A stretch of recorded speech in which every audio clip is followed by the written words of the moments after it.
Well,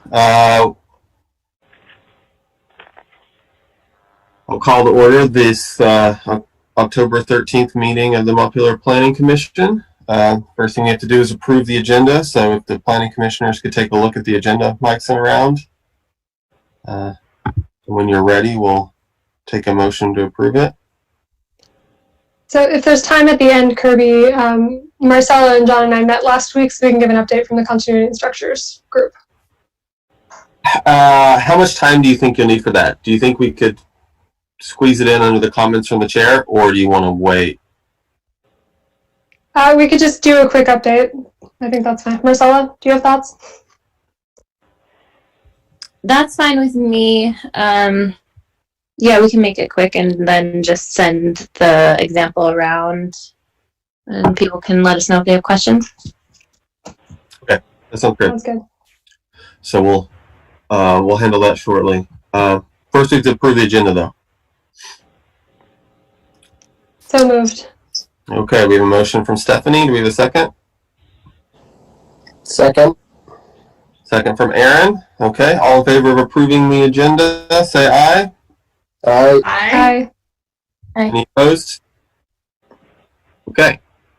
So with the agenda approved, we can proceed. And then the first item on the agenda is comments from the chair. I don't have any updates or anything, but I would like to turn that over to Stephanie and Marcella to update us on the was it the continuity and structure working group, to give us all the other working groups some direction. So with that, go ahead, Stephanie and Marcella. Do you want to start, Marcella? You have the example, or I can go. I am technically challenged tonight, so technologically challenged tonight, so I don't have I can't share the example, but yeah, I can start. So the three of us met and talked about how we wanted to create some structure for the different chapters going forward, and we modeled it off of the historic preservation chapter that we all sort of liked in terms of having an aspiration and then goals under that and strategies under that. And with each strategy, we marked in that chapter who was responsible, a relative cost, and a relative priority. And we thought that that was a good model to use going forward. And then John had already created like a Google site for us where we can house everything. And we started to put together these, I guess like a template thing that will allow us to break down the goals and strategies and aspirations for each chapter in a way that will allow us to kind of look at things in a more simple way or sort of a more visual way, so that we're not duplicating goals and strategies as they are written out in long narrative form. And so we put together an example of that that we can share, and I think that would be a good way for the rest of the chapters going forward to look. What else am I forgetting, Stephanie? We talked a little bit about like outreach materials. Yeah, we talked about doing a first initial outreach. I think we ultimately decided that little surveys might not make the most sense, but we'd like to get an idea from the public of how they would want to be engaged. So I think sending like a front porch forum post and just saying, hey, here's our update. We haven't drafted that yet, but I think we'll draft that and send that around for your review. And then the documents Marcella was talking about. So forever ago, John created a Montpelier City Plan Google Drive sheet for us. There's a plan website and then a bunch of folders that we can start using so that we can be sharing with each other more easily. I think we should. John put a lot of work into that at the beginning and it sort of fell off. So I think we'd like to get back to using that. And then that's where we can store the examples like Marcella's talking about. So that's the quick update. Any questions for us or things that you wanted us to talk about that maybe we haven't yet? I think it sounds. I think it sounds good. Thanks for following up on the outreach part. That's going to be important. So it sounds like the next step is going to be a front porch forum post, and then we'll go from there. Yeah, I think so. Yeah. And John's not here to talk about it, but he started to build up like a really basic survey that at some point we thought it might be a good idea to send out a really basic kind of like 2-question survey about that would really be more used as an interactive way to engage people and try to get people more, get this on their radar. So we can share that too when he's done with it. Okay, that sounds great. The only question I have is, did you talk about adding material, like what, like would adding strategies within the pre-existing goals be something that we consider as within the working group's scope? I think so. I think it's really one of the biggest pieces that we talked about is going to be the narrowing process. So coming up with we have a really long list from a lot of the groups. So I think a lot of it's going to be narrowing that down, talking to stakeholders, and figuring out what's actually the most important that's actually going to be feasible. But yeah, if there's something missing, I absolutely think that should be within the working group's purview to add. Okay. Yeah, that was a lot of the discussion for our first housing working group, centered around whether we should be adding strategies to further flesh out these goals. I thought it was appropriate, but Barb had other ideas. I mean, to the extent that, yeah, the group feels comfortable and has the knowledge of what kind of strategy could be added, or who to reach out to ask. But yeah, I mean, part of the breaking things up in the template document that we'll send around kind of helps make sure that it's a good way to look at it so that you see that there are strategies that support each goal, that support the overall aspiration. Okay, so we're all clear. The working groups should try, if your chapter's not already looking like the template, then that's one thing that we're expected to do then is to try to make our chapters look like these templates. Is that right? Yes. Okay. Yep. And that'll also be a way, John's going to set it up so that each chapter has their own, but then they'll pull it into one larger document where it'll show all the strategies. So we can use that as a mechanism to better align them at the end. Right. Okay, that sounds great. All right. Well, thanks a lot. Looking forward to seeing the template. Does anyone else have any questions for Stephanie or Marcella?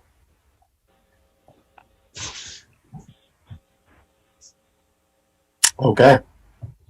All right. Well, thanks a lot, guys. With that, we can move along. We have a lot of folks waiting to discuss the Savings Pasture project. Hey, Kurt, Yeah, go ahead, Marcel. Sorry, I've got a quick business thing regarding the CVRPC meetings. Yep. First, I think I've got to duck out at 6:30 for that meeting tonight. And then and tell me if we should just do this offline or via email, but I need help covering those meetings until February of next year. I've got some personal deadlines regarding my thesis that my master's degree that I'm trying to offload a little bit here. So I wanted to put that out to the group to get coverage for the next few months. For the CVRPC meetings? For the CVRPC meetings, yeah. Yeah, just email me. Okay. That's because I'm the alternate, so I would be the next person who would attend if you can't. So. Okay, great. Yeah, just email me and I'll try to get them on my calendar. Okay, thank you. To be clear, though, you want to take like 5 or 6 months off? Just through February. So 1, 2, 3, 4. Yeah. If there's, it sounds like if there's interest on the planning commission, we could get a replacement too, because. Yeah, I hate to dump all those on Mike. Also, I feel like we could probably just pass it around for a couple months, and I don't think anybody would mind, but I don't know if that's legal. Wouldn't be able to vote on any items, and they wouldn't count for quorum. I can Okay. count for quorum as an alternate. All right. All right. Well, I'll talk to Mike about it. Maybe we can split them up. Just offloading some of them would be helpful. Yeah, and yeah, Mike, let me know if you want to follow up, and we can get a replacement person so that you're not don't have all of those to go to. Okay. However you guys want to do it, though, I'll follow along. Thanks. Okay. So before we can get to business, we have one other item, which is to approve the minutes from last time. So if everyone could take a look at the minutes that Mike sent out.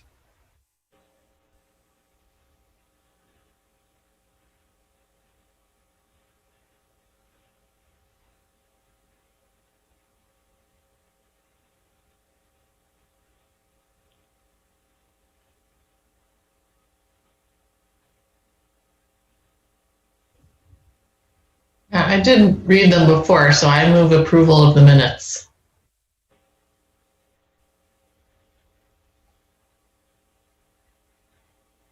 Okay. Do we have a second?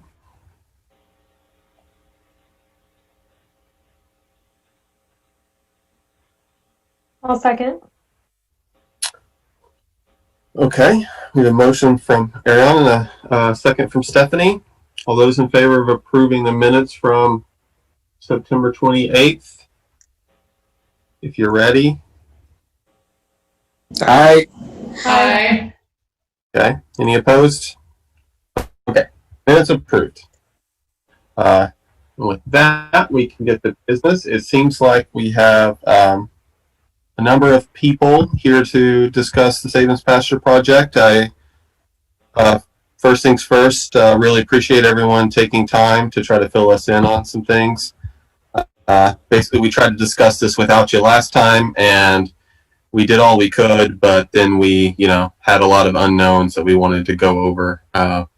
So with that, if everyone associated with the project would introduce themselves. Go ahead. Sure. My name is Dan Richardson. I've been retained as legal counsel for Alan Goldman, who is one of the owners or to be of the Savings Pasture land. And I am David White, president of White & Burke Real Estate Advisors. We are consultants to the city. So the city is our client on this project. Doug, I think you're on mute.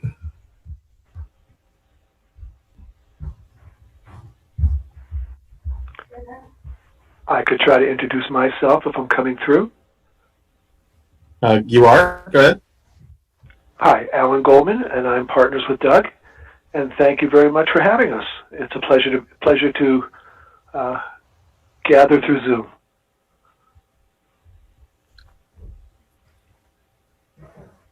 And Yes, Mr. that's all Zor- set.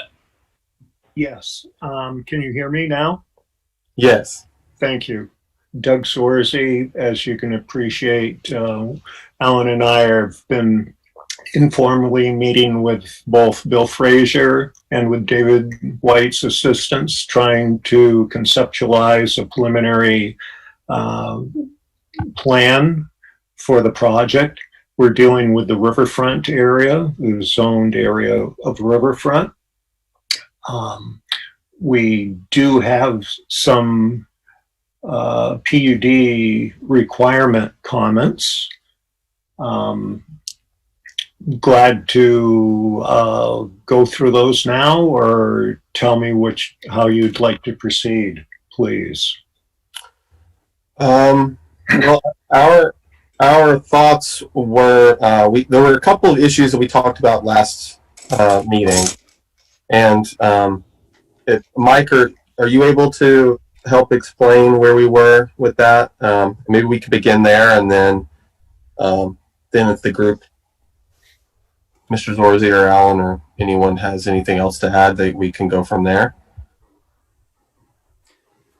Yeah, so just to summarize, what the last meeting, we did make some agreement on changes to the traffic standards in 3303. I sent these to Doug and Alan, and heard back that they were good with those. They're more than welcome to, when we get to comments, if they have other concerns, they can bring them up. But my understanding is that the changes we made to 3303 on the traffic and 3504, that both of those changes were good, which left us with the outstanding questions on the plan unit development requirements. And what you and I had all discussed at the last meeting was the potential of changing they're currently, as written, required if you're doing more than a certain amount of development.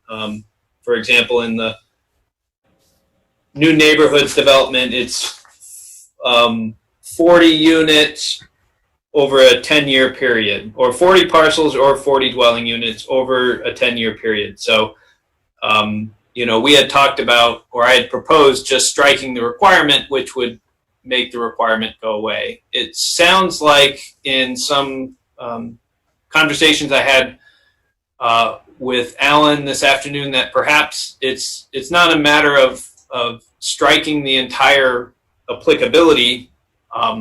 They don't mind going through it, but there are some specific provisions within that. If they have to go through it, there's some specific provisions within the PUD that they would like to see changed that they can't meet. So I think that is what Doug was going to be getting into, is some of the specific pieces that are going to be tripping up their project that they are looking at. And just the last thing I'll say by way of introduction is this is a larger conversation. So we're all talking about specifically on the zoning piece. There's a greater conversation that David White and the city are working on, which involves all of the other public-private partnership type pieces that the zoning isn't going to be dealing with. Things like, are we having TIF, and what would TIF pay for, and all those types of things aren't zoning. So what we're kind of focusing on here is going to be specifically what are the zoning rules that are going to trip up a project that otherwise the city would want to support, but for whatever reason the rules may get in the way. So we just want to make sure that the rules are what we want from a policy standpoint, that we're going to be achieving our city goals from a policy standpoint, while at the same time not putting so much of a barrier out there that it actually blocks the projects from happening. So I guess with that, I can turn it over to Kirby, and I don't know if you want to just turn it over to Doug to start giving his comments. Okay. Yeah. I mean, just to make sure that we're clear. So we already approved a couple of changes last time. Yes. That, as a matter of policy, we wanted to do. And then there were a couple of other changes that Mike brought up that the Planning Commission wanted to find out more information before making a decision on. So those two things were, and Mike, you may need to help me here to make sure I'm remembering this correctly. One of them was to remove, for new neighborhood PUDs, to remove the requirement that the PUD will apply if there's 40 units or more. That's one of them, right? And the other was the other one the one under the conservation subdivision, conservation PUD? And that's related to whether 4 parcels are being subdivided and over a 10-year period. Yes. So, Doug, if you could tell me if those are two things that are needed. And while you're at it, a lot of our discussion last time was about, a lack of clarity about what this project will be. So it's hard for us to kind of know the context. So if you could help us with the context too, that would help. And with that, go ahead. If we talk about context, we initially were looking at both permitted and conditional uses, and then started to immediately target traffic and the impact of traffic. We attempted to engage the city over the past few months to pursue this issue of traffic, and at this point we are pursuing just permitted uses. We would like to pursue affordable housing, affordable senior housing, and with that in mind, if the city desires to proceed down that road of enabling some affordable senior housing, we do have some concerns with Section 3404, specifically E, paren 2. There are several shells throughout the sections. But taking each one individually. On paren 2, we'd like to see the modification of shall to should for single and multi-units. And also under E, paren 2, paren A, eliminate that no more than 75% of the dwellings may be of the same type. Fully appreciate the goal of that requirement. Please appreciate that what we want to do is pursue affordable housing, do it in a larger building footprint size for obvious reasons, and to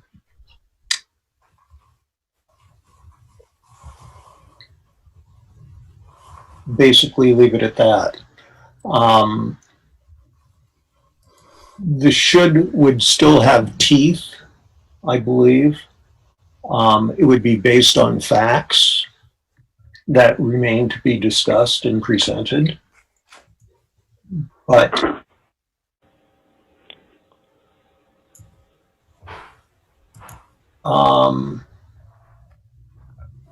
we are asking for that modification of shall to should. If we have the same type of concerns for 3404F, sub or paren 2, 3, and 4, once again, modify the shall to should. We can discuss each one of those in detail if you'd like. Paren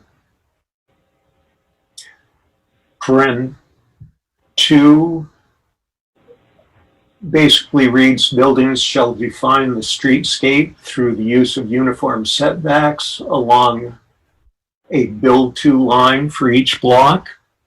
We have attempted to position the structures so that one does not look out one's condominium window and look into another building. We've orientated them so that there would be significant views.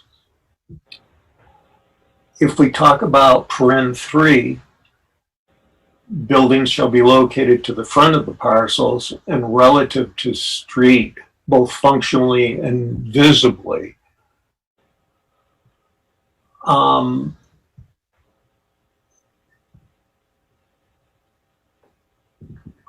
We, once again, when we turn the buildings slightly, the front of the street becomes a concern in reading the requirement.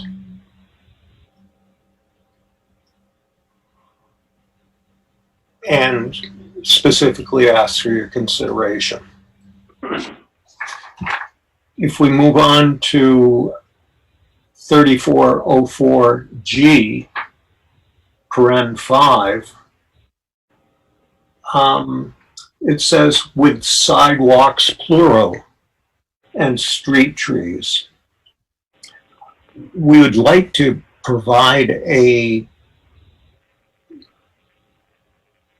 development that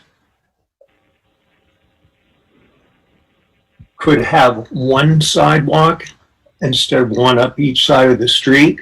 We'd like it to have a Murray Hill type concept or approach. Maybe we can discuss some alternatives for a second sidewalk, whether it be connection to a pedestrian path with an alternate route, but 2 sidewalks, I'm not sure if that's the best type of design. And leave it for your consideration. If we go to 3404H, paren 2,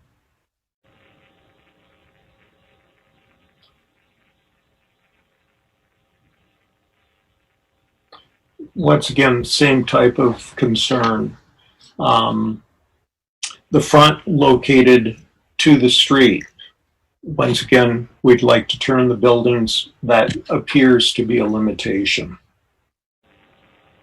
If we talk about 3404I, paren 2,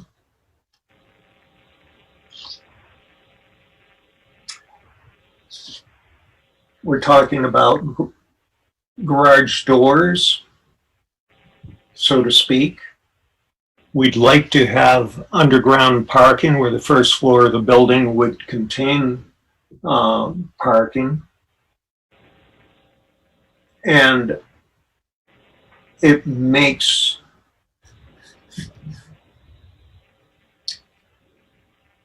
sense to have direct access to the building from the road and not to go around the back of the building, so to speak, therefore creating more impervious area and surfaces. And appreciate the fact that when we look at these regulations, they appear to be based on a flat topography. Appreciate the fact that the road's going to be at a depressed elevation, so to speak, and the developed area is going to be sitting uphill of that. The curb, so that the entrance to each structure would be above the curb cut elevation, and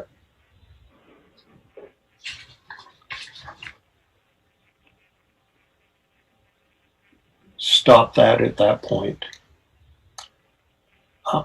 If we look at 3404I, paren 3,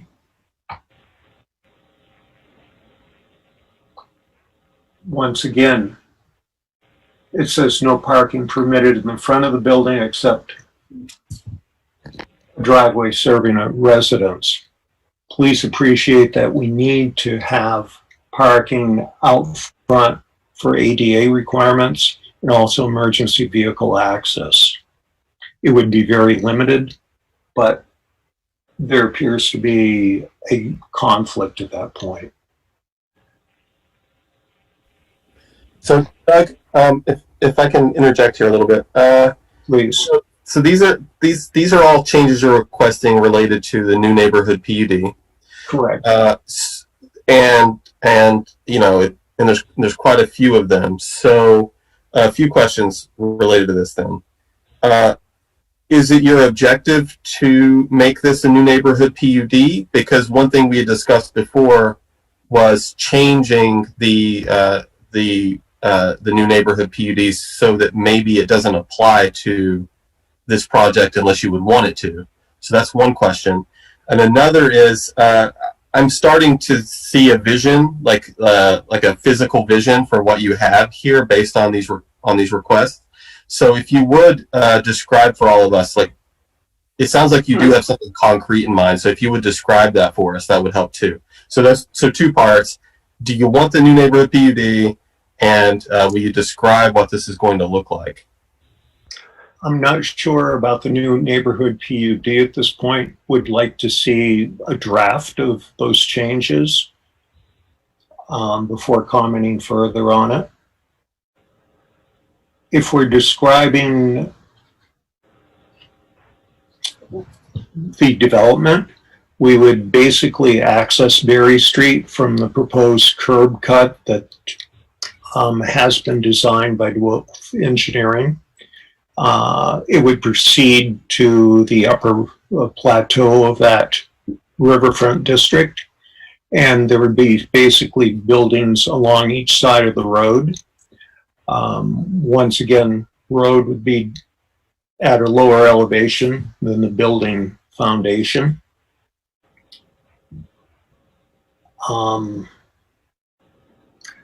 I think what would be beneficial is at some point if you could have the opportunity to see the footprint design that's been drafted to date. That has been provided to the city manager and also to Mike. I would urge Alan to give me some assistance here, not to basically expand upon what is being proposed and go from there. Doug, if I may interrupt David White here just for a moment.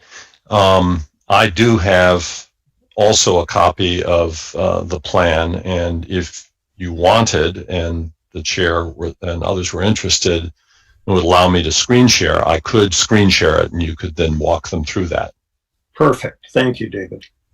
Is that something? Actually, if I may speak first, I think that would help. Yes. Thank you, Alan. I didn't know if I'm recognized, Chair. I don't want to be out of order. Go ahead, Alan. I appreciate that. Well, it's hard because I know nobody can see me. This is an interesting dynamic and paradigm we're all in right now. So I wanted to expound a little bit on what you said and try to give a bit of the overview and quickly go through some of the points, and then it's not going to take too long. As Doug was describing, it's a fantastic site and it's on a plateau. So we have to come on, we have to get across the Blanchard Brook, put in a culvert. We would love to do affordable housing for seniors, and we really appreciate that you're addressing some of the traffic concerns because that was really holding us up. I know that Mr. White and Burke Associates would love to get more specifics, but it's been hard for us because we're not really sure where the boundaries begin and end, but we're doing our best. And so as we start to really look at this, like in the 75%, I wanted to explain that a little bit. If we, this is E2 parenthesis, E parenthesis 2A. If we are to really have to change dwellings like that, we probably cannot achieve the number that people would like on that site, or from what we've been told. If you take 40% of the parcel, which is still on the regs right now, that leaves us with about 11 acres to try to design the projects.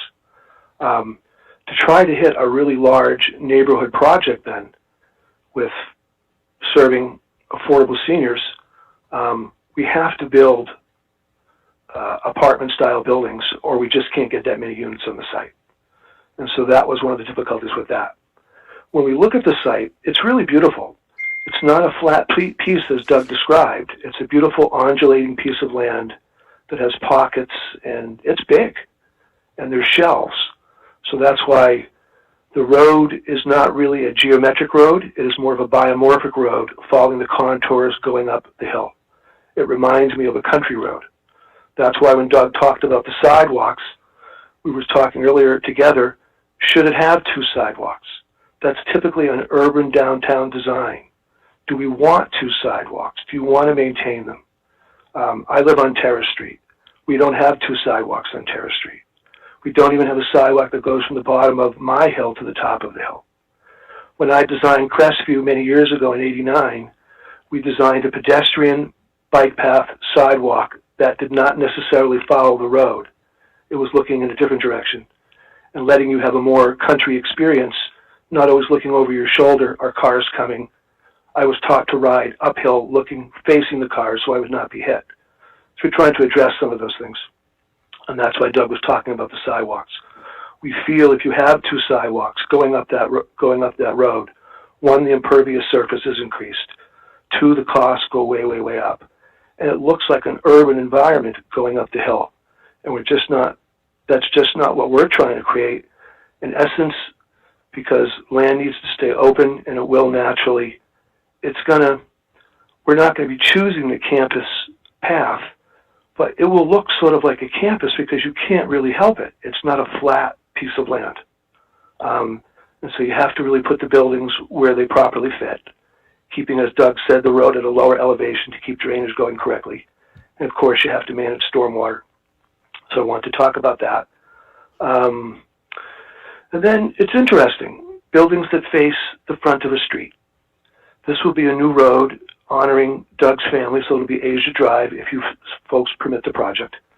And the buildings, of course, will have access and in some way face Asia Drive. But the real view and the dominance is the southwestern exposure of Berry Street, enjoying what you have there. And so, of course, we would love to take advantage of that. And then that brings into question parking in front, why we do want that or don't want that. I really do get it. But in some cases, it just doesn't make sense. So in our downtown urban one district, like State and Maine, I love it that our parking is out back and that our buildings come to the sidewalk. In our case, we don't have any of those kinds of experiences.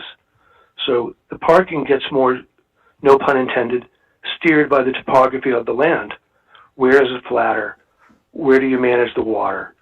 As Doug was saying, if the parking is behind the buildings, we actually have to create more impervious surface than maybe doing it towards the front where the road is coming in. And then I ask you as planning commissioners and of course as citizens, we don't want to see certain things.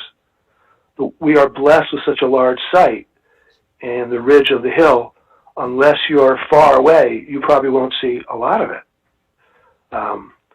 And so am I trying to prevent people to see the cars from the train? I don't think that's it.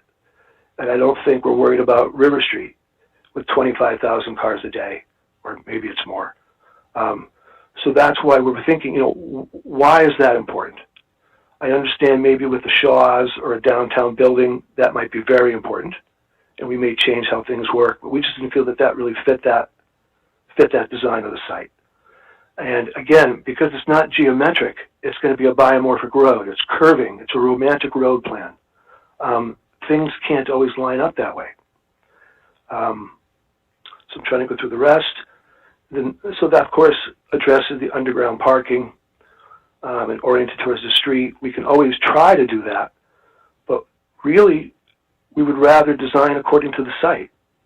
And that's why Doug requesting a bunch of the shalls changed to shoulds would really help and give you folks the chance in your judgment to decide where these things might be correct or where they may not be correct. Okay, so I have one clarifying question for you. Sure, please. I was almost at the bottom of the list, and then go ahead. Yes. Sure. Okay. Sorry to interrupt, but I mean, I'm almost done. I just trying to keep there's so many different things to keep track of here. When you talk about sidewalks, Alan, you mentioned sidewalks on both sides might not make sense. Are you are thinking of doing a sidewalk on one of the sides of the road going up from Berry Street, though? Yes, it's under the PUD right now. It's a requirement that you do both sides, and so we're either proposing either one sidewalk or potentially even a pedestrian path that starts to move forward away from a sidewalk. Having sidewalks next to roads is not always the best thing.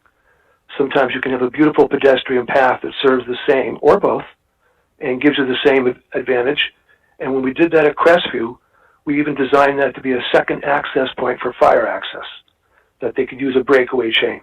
But there was certainly, Chair, be at least one sidewalk, absolutely, or some way to get pedestrians up and down that meets ADA requirements.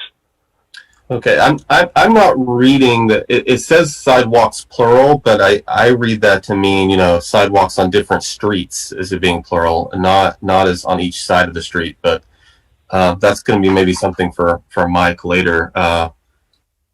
Okay, so do any of the other planning commissioners have questions about the specifics of the project and? Good. Can I finish the last part? Yeah, go ahead. And so then it's just getting down to the 40%.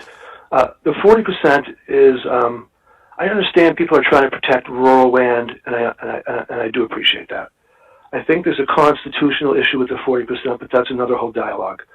My dialogue would be that in the wisdom of the city and the community, we have decided to make a riverfront area district with really permissive zoning. And we have some neat projects coming together. You know, we have Mr. Rubellini's, the Connors, Casey's, and ours. And different people might face that.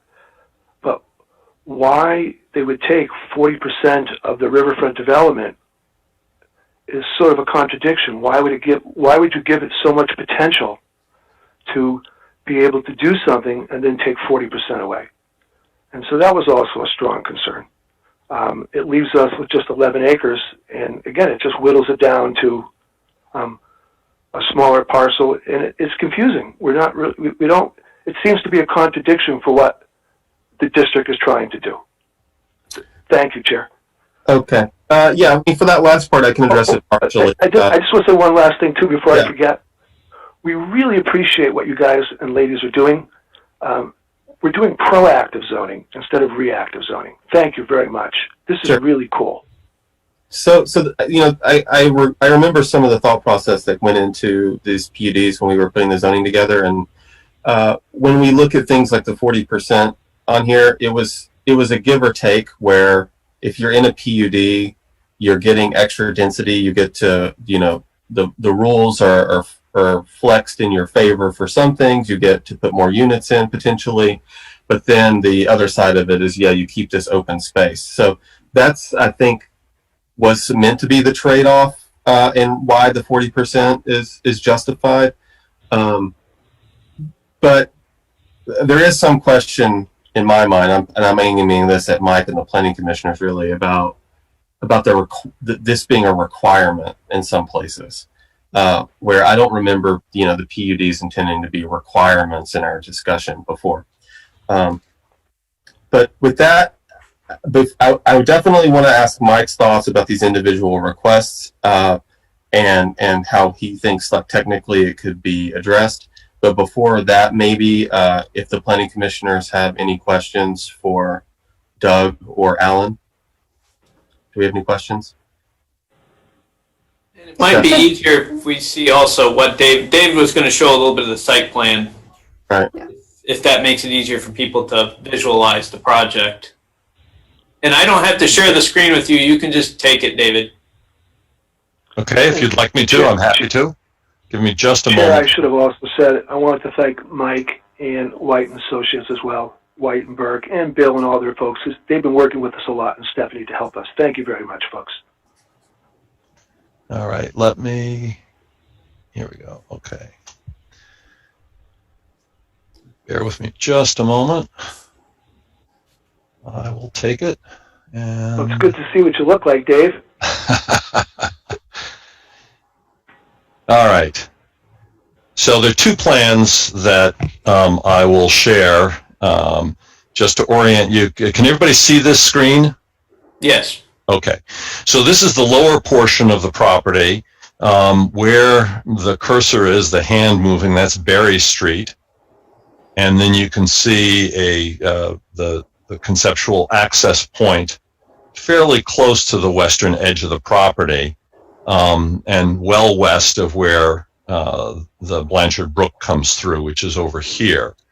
And the idea is to bring the road up, and it is, as was described, it's following the contours of the land. This is, as you know, a hilly site. So I will come back to this screen, but I do want to show you this one. let me get it, sorry, down so you can see the plan. Here we go. So this shows, the first plan I showed you is just this lower left corner here, the southwestern portion of the property. This shows more of it. And site 1 was shown about where the cursor is here. So it's on the west side of the brook, which is coming down through here, and there's where the brook crosses. And then the road is designed to follow the contours and to be able to have a reasonable grade to it. And there's site 1 was down here, which showed on the other plan, and then you've got these other pads that have been identified as potential building locations with rough building footprints. And if I may take the liberty of explaining, and Alan or Doug, please correct me if I misunderstood you, but part of the challenge relative to the orientation of the building and location of parking is if you can visualize that this is going uphill, that means that these edges, the west and south edges, if are going to be, the parking would be underneath, and you can't actually readily access that parking from the back side of the building, because that's going to be probably another story above. If you look at the grades here, where it's increasing 10 feet from this grade line to that grade line, you basically have your parking that you want to be able to bring a driveway off and directly into that underground parking, because you can't access it from uphill because you're a whole floor above. Did I, Alan or Doug, accurately describe that? Perfect. Yes. Good. Thank you. And I think what you have then is that the same kind of phenomenon with each one of these buildings, because of the topography basically dictates how they have to be laid out. And certainly there is, it doesn't have to be precisely the way you see it here, but conceptually, you're having to deal with the reality so that probably your first occupied level will be at grade. I'm guessing here, I've not seen architectural designs right now, but I've been through enough over the course of my career, been involved in planning enough projects. Your first residentially occupied level will be accessed from the uphill side and the parking from the downhill side. And so you really want your access to be able to come in pretty directly into these buildings in order for it to make sense with the parking underneath. And to the extent that there's not all the parking fits underneath, you then want to be able to have a contiguous exterior parking lot. There may well be an entrance and need for, I don't know how these are going to be laid out, so I'll leave it at that.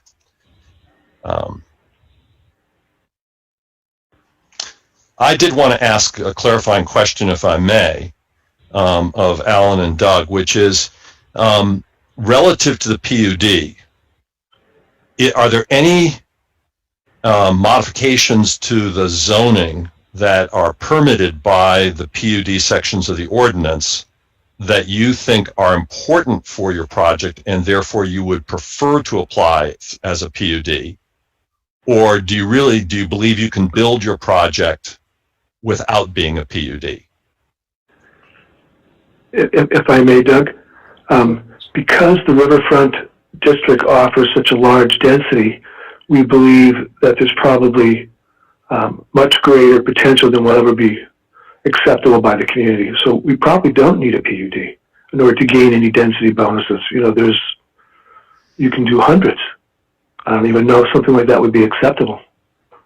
So am I correct then, given that from your perspective, if you're not required to apply as a PUD, if those two changes are made, the rest of these things are really not an issue for you because you would not be applying under that section of the ordinance, and therefore this orientation of the building and so forth would not need to be changed for the purposes of your project. The Planning Commission may want to modify it for other purposes. I'm just trying to clarify that you would not need these. Is that correct? I think so, Doug. How about you? I agree.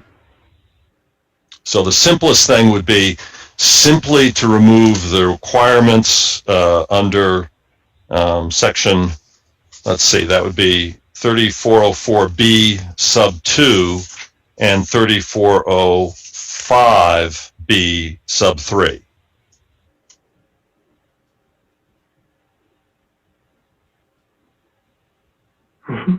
Yeah, I think one thing we'll want to follow up with that. I mean, that was my train of thought from before, and I would like to ask Mike before at some point whether he thinks, given the details we know about this, what's in front of us right now, if there would be problems with zoning outside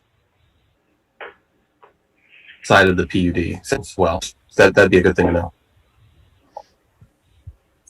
So yeah, my thought is, as far as I know, the answer is that there aren't other issues. I mean, we have to keep in mind at our level at the Planning Commission, we're talking about writing the rules of the game. So we shouldn't really be looking at this as approving or not approving this project, and more looking at it, you know, from the perspective of we have some rules. And these rules were written with some framework in mind. And, you know, and now as we start to apply these rules, we realize maybe that the rules aren't achieving the goals that we want. And I think that's what we really need to be making sure we're keeping in the back of our mind. It's not whether we think this is a good idea for Sabin's pasture, not a good idea, this is the design we want to see or not want to see. They're going to have to go through to get certain waivers and approvals from the Development Review Board. They're going to have to look at some requirements for the subdivisions. But really, the question comes down to what rules do we want them to have to meet, and that's why this conversation about what rules would have to change is important. It's important so we can understand how our zoning that we write impacts developments in the real world. Like the parking under the garage. We can't have a garage door that's flush with a building, then that means it makes it extremely difficult or impossible to build this to where the access comes in from the road to go under the building. Or to have buildings oriented to the street would mean having each one of these buildings square to the street, which means the benefits of the slope and using the slope as part of your design you wouldn't be able to do. Maybe that wasn't considered, and I don't think it was considered when these rules were written. They were kind of thinking about maybe a project on Berry Street where we would want those buildings to face the street and you know, kind of be there, but that's a flat. Berry Street is flat. As soon as we start trying to apply those rules on a steep hill, they start to fall apart a little bit, make things more difficult, or make a design that's less desirable. But that's what we should keep in the back of our mind is how we want to write the rules. And just as a reminder, I guess the second point was just remember back when we talked about this a couple of weeks ago. One issue is that, you know, when we wrote these rules, we talked about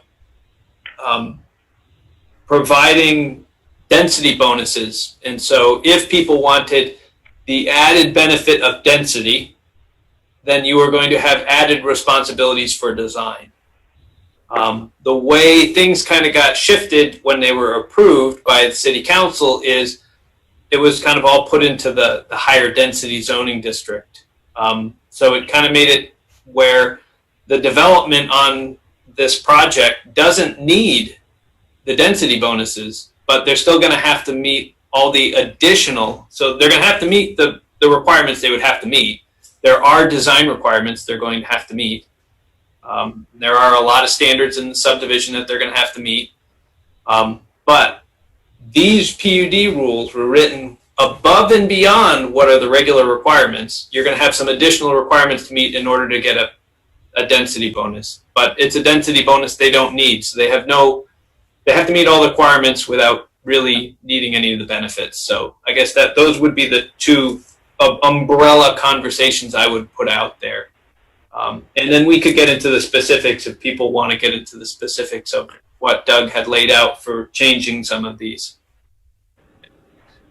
I'd like to second what you're saying, Mike, and just for the record that our concern is with the overall policy. I've asked some questions so far to try to get a clearer picture of things, but yeah, for the sake of the record, this is to make sure that it fits within the entire zoning scheme of things, and to see how this project fits into everything for us to learn. But as far as any decisions we make on this, it's definitely going to have to do with what's right for the city, and not connected to this project. And that's I don't think that's where our heads are at, but we should articulate that. So thank you for pointing that out, Mike. Okay.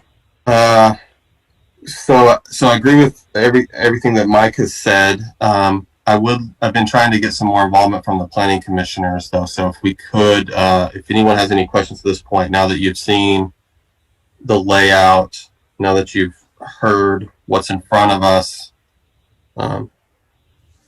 So Kirby, I think, Mike, there was a point that you made that relates to what I was thinking. I'm looking at the zoning map and thinking about everything that's within the PUD that's related to street frontage, and I'm absolutely thinking about Berry Street. So it was helpful to see that we're talking about a different road. We're not talking about Berry Street.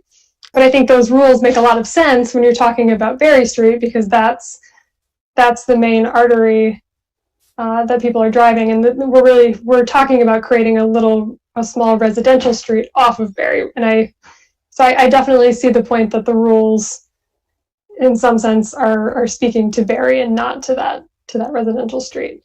And I think so. Are we just talking about the little corner in the zoning map? It's not little, but the little corner that's in Riverfront.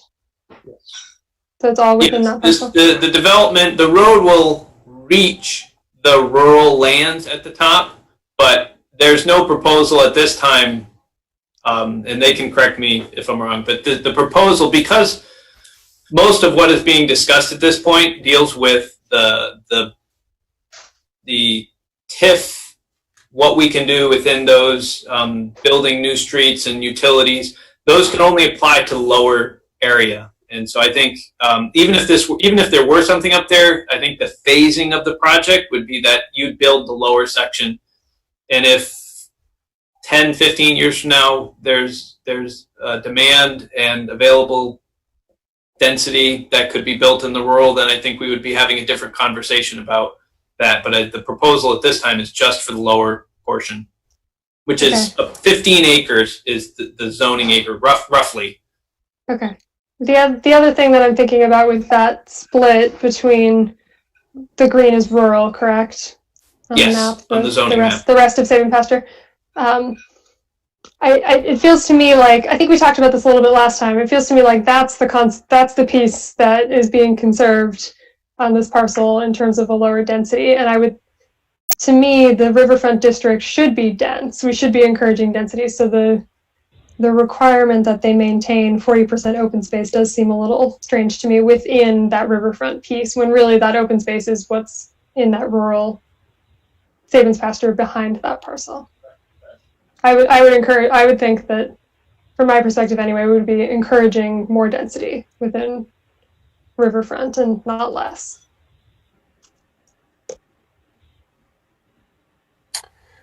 Yes, as far as I recall from our previous discussions with the Planning Commission, I don't think we ever envisioned specifically that Berry Street and Savings Pasture would be a new neighborhood PUD necessarily. Like it was an option, but not something that we thought was definitely going to happen. But as Mike said before, some of the requirements related to these PUDs were added later. Do we have any other questions about this?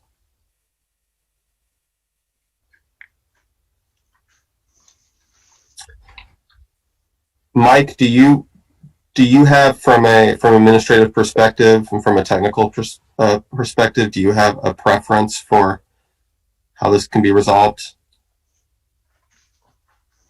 And when I say resolved, I just mean, potential changes or proposals that we could make to make the development of Sabins fit in with our city plan, like we all have envisioned.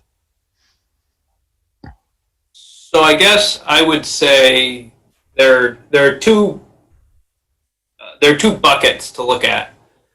One bucket is to go through and say the zoning rules, the applicability. This goes back kind of the discussion we had 2 weeks ago, which was that we ended up through the planning commission didn't propose the entire parcel to be low density with these incentives to get density bonuses, to cluster them in the lower, and to, if you did the clustering, then you would have to conserve 40%, and that 40% would be up in the area that's now zoned rural, and we would be able to get the development down there that we want, and using incentives.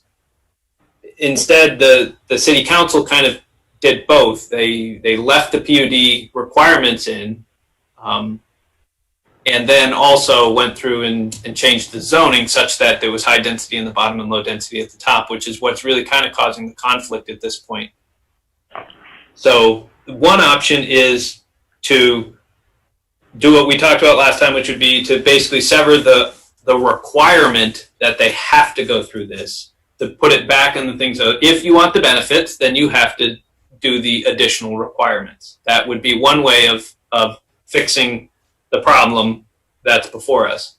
The other bucket would be to kind of follow through what Doug has proposed, which are a number of saying, well, if we've got to go through this, and we're going to be required to go through this, we're going to need adjustments to these rules. The cost benefit on that is, as we make changes to these rules, these are going to affect other parcels that may also have the ability to use a new neighborhood PUD, where we might want these requirements. And maybe somebody's going to come in and take advantage of the density bonuses, but now they don't have to meet the additional design requirements, which was the spirit of it. The spirit is, if you want to build to a higher density than is allowed, we're going to do that. We actually encourage that. But if you do, we're going to make you meet a higher design standard. And if we soften the design standards, then we're going to end up with somebody who could come in later on with the idea that I'm going to get all the density bonus and I'm going to find ways of avoiding having to meet these higher design standards. So that, I don't know if there is another project out there that can have this, but I think those would be the two buckets we can look at. And they're kind of costs and benefits of each one from a policy standpoint.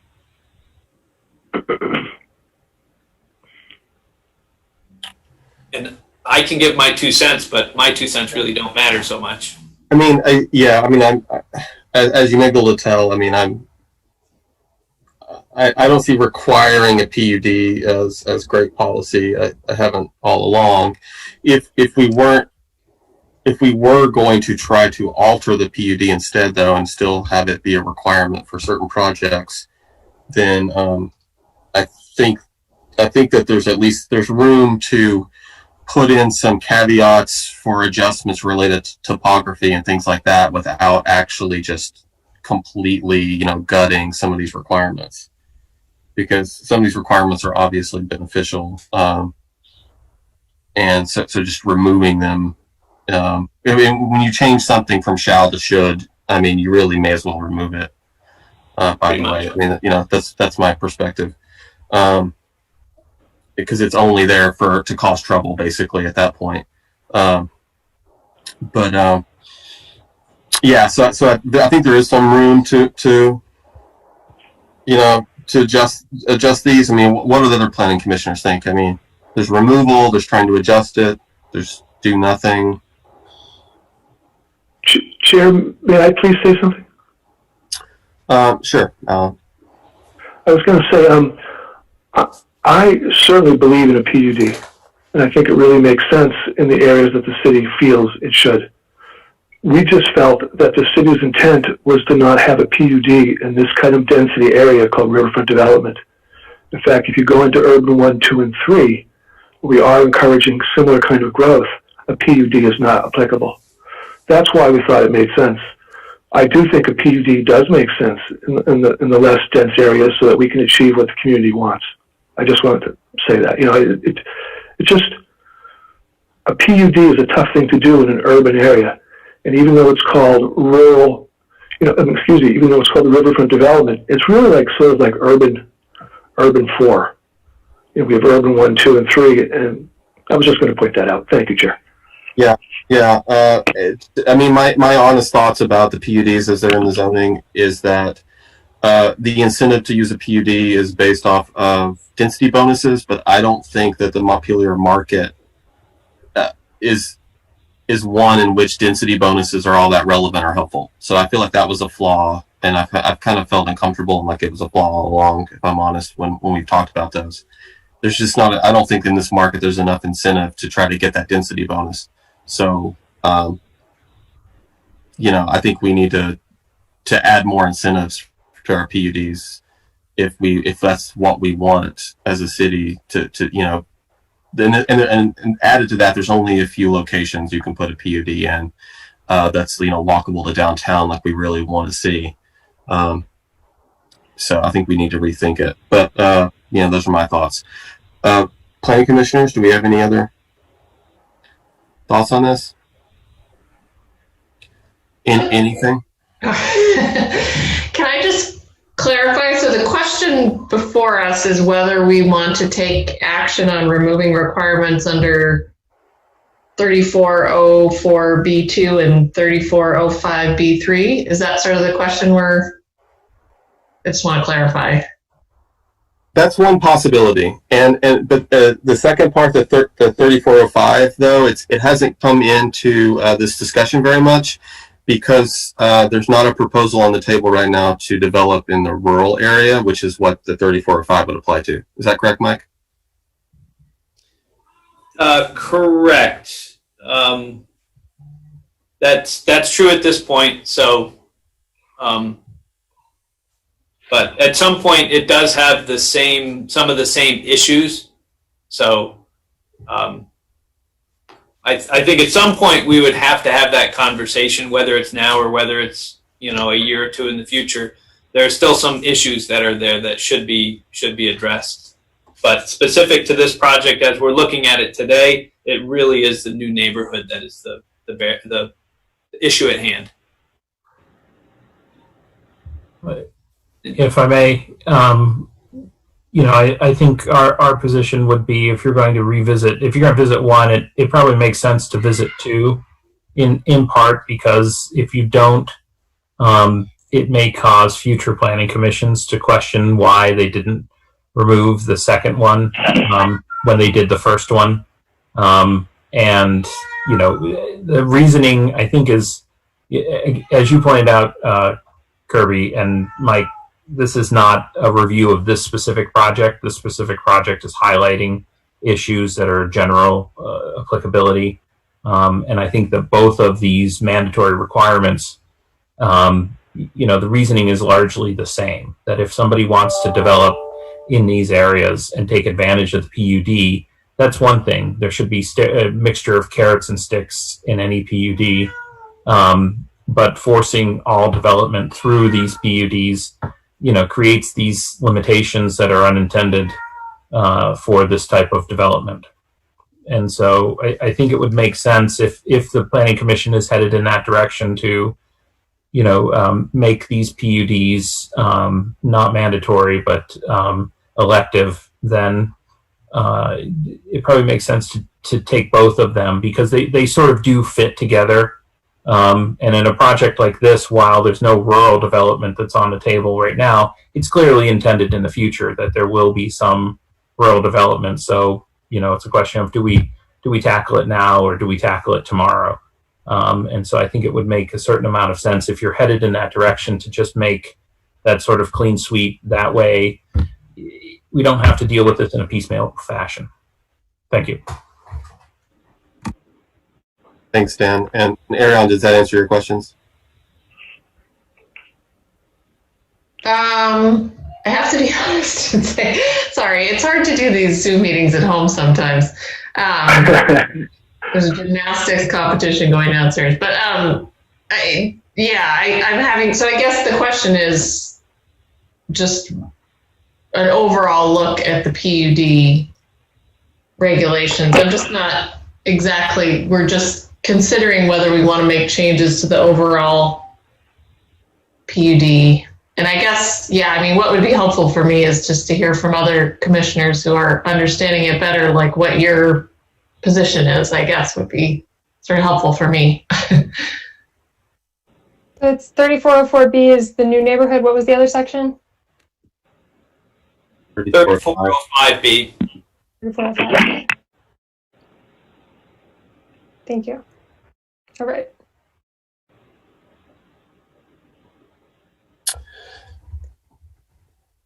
Aaron or Marcella, do either of you have anything?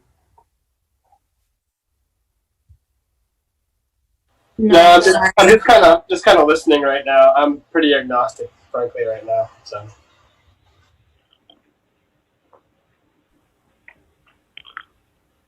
Okay. I didn't hear Marcella, but it sounded like a no. Yeah, sorry, I'm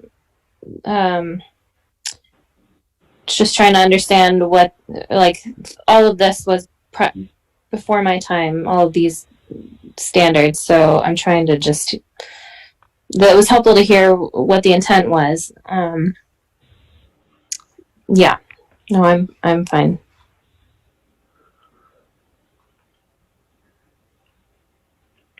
And Chair, if I may emphasize, when we suggest or somebody's suggesting maybe not using PUDs, we're only suggesting in the riverfront district where it's a very important part and zone that, it's been thought out that we really wanted growth in that area. I'm not trying to suggest, like I am the steward in the land of Crestview, I'm not suggesting that there shouldn't be a PUD or potentially that format for a different kind of parcel. It just seems like if you're in the riverfront district, it just seems like that's a pretty tough standard. Thank you.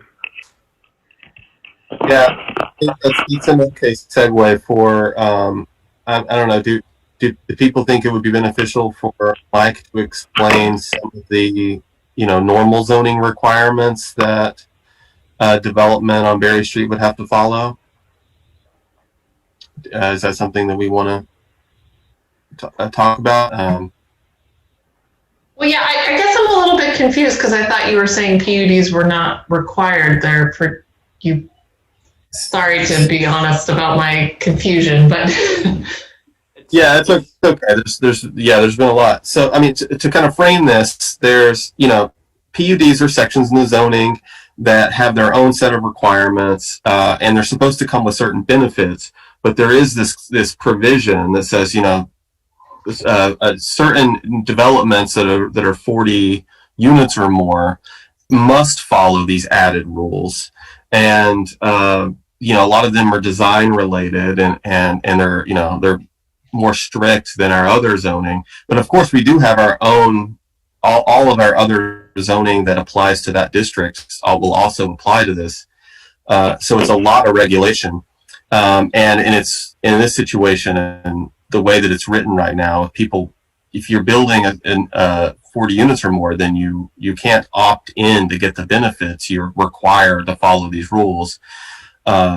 So it's kind of a question is like, is that what we want, or do we think it's more in line with the current city plan and where we're going with the city plan and with the other decisions we've made recently? Is it more in line with those things to say that, we're going to relax these restrictions? We're going to, of course, the PUD is still useful to have on the books because for a specific kind of project that wants higher density, it might make sense for it to follow these rules.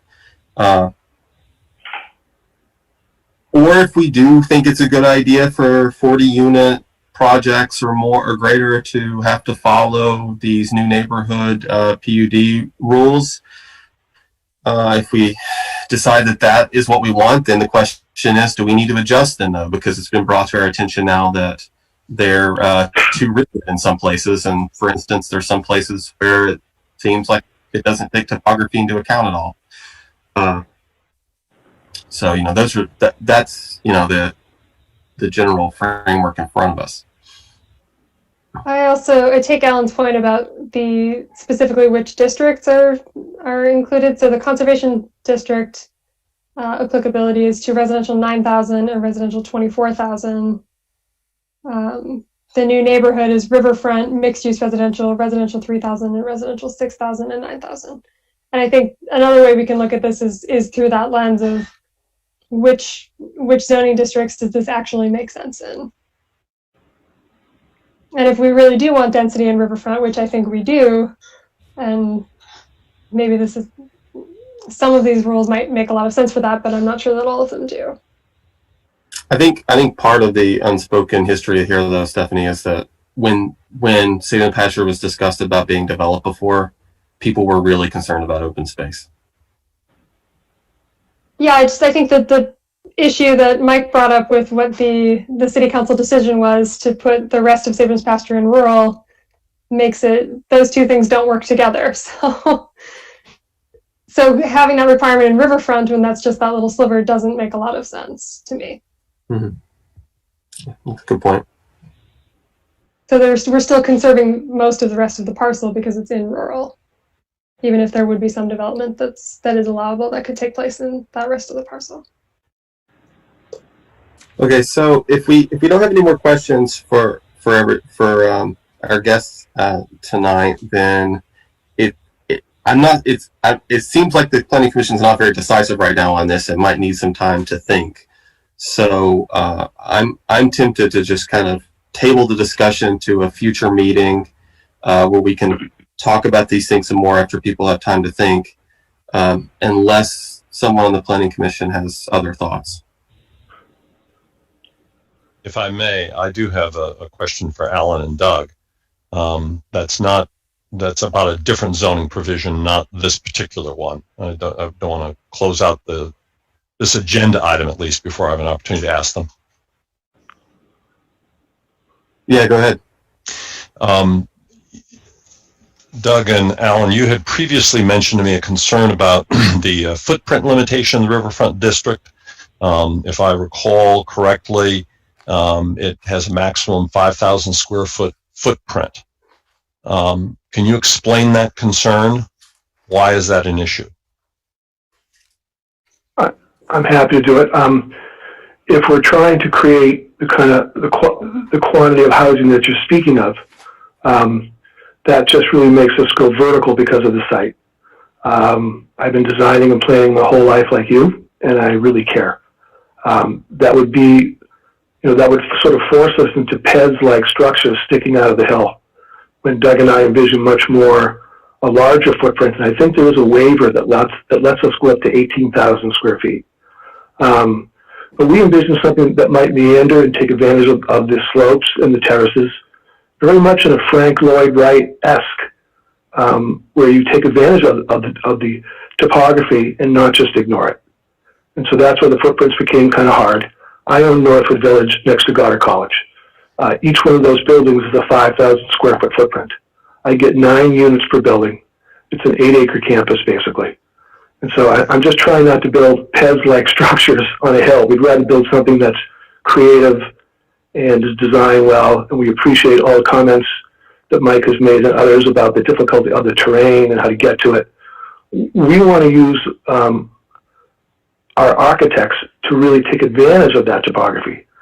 So that's why we didn't want to be so limited to just a 5,000 square foot footprint or 6,000. So if I understand what you're saying correctly and your reference to Frank Lloyd Wright, part of that is you're envisioning something more horizontal and not as vertical as would be to get the density.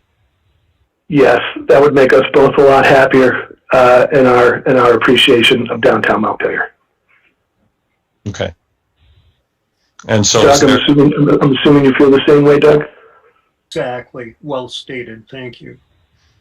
I guess I can provide some comments. So there is, so the waiver provision that's allowed for footprints is actually unlimited. And there was a very specific conversation that we had in dealing with this district itself, the Riverfront District, when we were at the City Council. And the issue that had kind of brought this about was some residents in town were concerned that some folks were going to come in, and as we had kind of matched our zoning districts to the densities that you find on the ground. So we did a very good job of kind of calibrating our zoning to make sure that 90% of our neighborhoods met their own zoning requirements. And that increased the zoning densities allowed in many of our neighborhoods. And the concern was that that maybe somebody would come in and tear down some of these buildings and build large buildings, make these mansions by tearing down neighboring buildings. And there was a concern. So they wanted to put footprint requirements in such that, a neighborhood of 3,000 square foot homes, you couldn't go in and put a 6,000 square foot home. And so we had a lot of conversations of, okay, so we found what the 90% was for footprints, looking at the assessor cards. So we had a pretty good idea of what that number was. But in the end, we came up and had some tricky ones like Riverfront. What are we going to do with a place like Riverfront where you have a lot of Berry Street properties where the footprints are smaller, but you also include in that Granite Shed Lane and Stonecutters Way, where the buildings are much bigger than what you see, but they're in the same zoning district. And so the decision of City Council was that we shouldn't put a cap at all on it. So at first we thought maybe double or triple, but what City Council eventually came down, which is on figure 3.06, if you want to look it up at some point, Alan, is that's where the footprint requirement says there's no max limit to a waiver request for a footprint. So you could go as big as you want. What the Development Review Board would look at is the impact of that building on the character of the neighborhood. So a really large building in and amongst a lot of smaller buildings might not get approved, but a larger building, for example, I'm not saying it would be because it's the Development Review Board decision, but these buildings are set back from the road. Yes, Asia Drive is the private drive going in there, but it's really set back from Berry Street. So a larger structure is not overwhelming the buildings on Berry Street, or across the street from Berry Street, across the street from Sabin's Pasture is Caledonia Spirits, which is a much bigger building. So again, when you start the application that would go in the Development Review Board would look at the character of the area. Would these larger buildings that would be smaller than Caledonia Spirits negatively impact the character of that section of Berry Street? I think there's plenty of room for a fairly good argument that these buildings would qualify for a waiver. I certainly could see good cases that could be made. I can't tell you they will automatically get approved for that. That wouldn't be good for me to say that. But I think there are good arguments there that could be made. And those would have to be addressed with the Development Review Board to go through and say, look, the limit's 5,000 square foot. We're going to be doing 15 or 17 or 18 or whatever number you're coming up with to go through and say, and here's our design. And I think that's what you would probably bring to the Development Review Board because, I think Kirby had mentioned this. There are a number of other zoning requirements. PUDs aren't the only ones. There are subdivision requirements. They're going to have to meet major site plan, and major site plan would trigger the architectural standards. So even though they're not in design review, they do have to meet architectural standards. So we're going to need to see building elevations. And I think what the applicants would be doing is presenting an entire package that goes through and says, here's how this works. Here's why a waiver is appropriate, because it's not going to impact the character of the neighborhood, because the character over here is different than the character on the other end of Berry Street or some of the other places. So I think there are a number of good cases that could be made. But the waiver could be as big, it could be a 300,000 square foot. You're just going to have to justify how it's not going to have an impact on the character of the neighborhood. Obviously, the bigger the footprint, the tougher the argument you have to make. But that gives people a little bit of context of, waiver is something they're going to have to go through. And so you know, and then within the subdivision rules, as I said, they'll have to do major site plan. They'll probably have to do subdivision, which looks at capacity of facilities, the suitability of the land, the traffic, the configuration of the parcels, the design and layout of the improvements, including drainage and grade and width of roads. So there's a lot of standards: pedestrian and bicycle facilities, landscaping, parks and recreation areas, the character of the neighborhood and settlement patterns, renewable energy and energy conservation. They do have to meet some natural resource protection if there's some requirements in there. So it just gives a little bit of a sense of they will have to meet standards. Even if they don't have to meet PUD, they still have to meet all these standards. The PUD was above and beyond what are in here.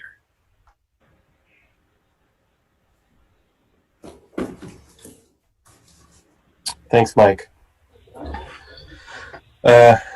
Okay, so do we have any, before we table this, do we have any other questions, or does anyone else want to make any points for everyone to consider? If I may make just one point, I think by far the simplest way to approach this would be, in fact, to remove the requirement for a PUD and to go back to what, in fact, I see in most zoning ordinances, and believe me, I've read dozens and dozens, if not more than that, is that they are an option. You know, the applicant has the ability to choose whether to apply as a PUD or not in order to get whatever those benefits are. And I think simply removing the leaving the standards, unless you think there's some that are not good in any way, but removing the requirement that certain projects apply that way would be the cleanest thing.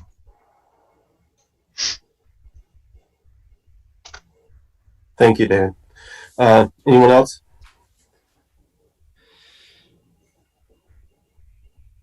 Okay. Well, I think we'll end discussion there. It doesn't look like the Planning Commission's prepared to act right away. Probably wise anyway to think about this.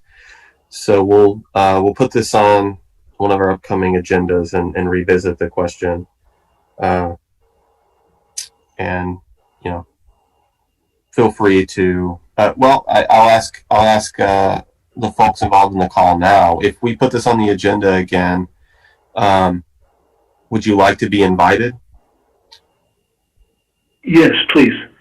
Yeah, I would think that makes sense. You know, the other thing that I guess I would offer as well is that if the commission wanted to look at proposed language, I'd be happy to work with Mike to draft things that the commission could consider that would be acceptable to my client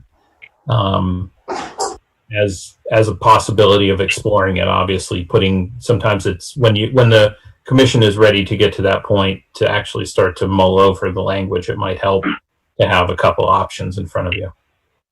I think, you know, I was thinking about that, and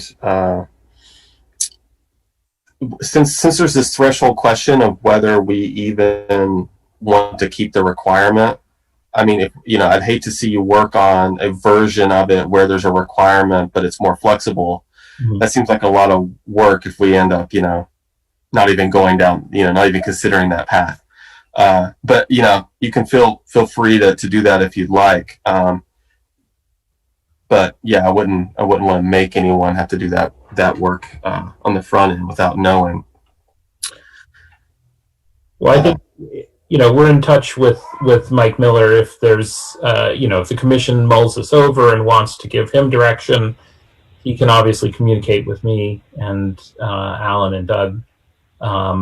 You know, so we can obviously do that. I'm just thinking the most productive use of your time and ours going forward is, you know, if you do want to, you know, we can certainly be available to answer questions, and we can be available to run things through. But, you know, at some point it always helps once you start to do that. If you do go down that road, as you point out, of either tweaking some of the intricacies versus just cutting out required language, you know, we can certainly help with that, and that might be a good use to have those proposals if you go in that direction. Sure. Yeah. Feel free to do that if you'd like. I mean, if you don't want to do all of the work of redrafting something, a list of the problematic provisions. I know Doug went through those already, but if we had those handy for a future discussion, that would probably be handy. Okay. Yeah, I was just going to say, this is Aaron. I was just going to say, at least something identifying sort of the sticking points for the parties would be really helpful and help inform our discussion going forwards. Not necessarily, draft language, but just so I have a sense of when I go back and review this, I know exactly where everybody's looking. This would be very helpful. So thanks.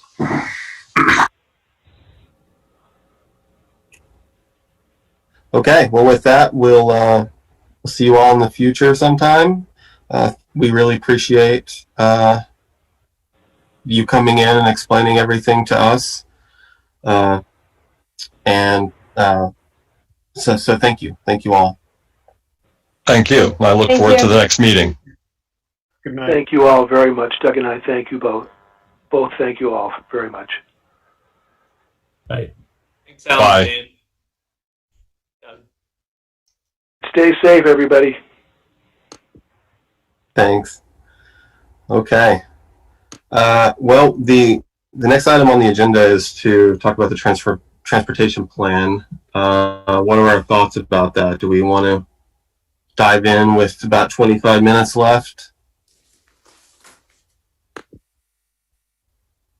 How are we feeling? Yeah, I'm not sure that I can be of much use on that with 25 minutes left, but I'm willing to do it if other people are game for it.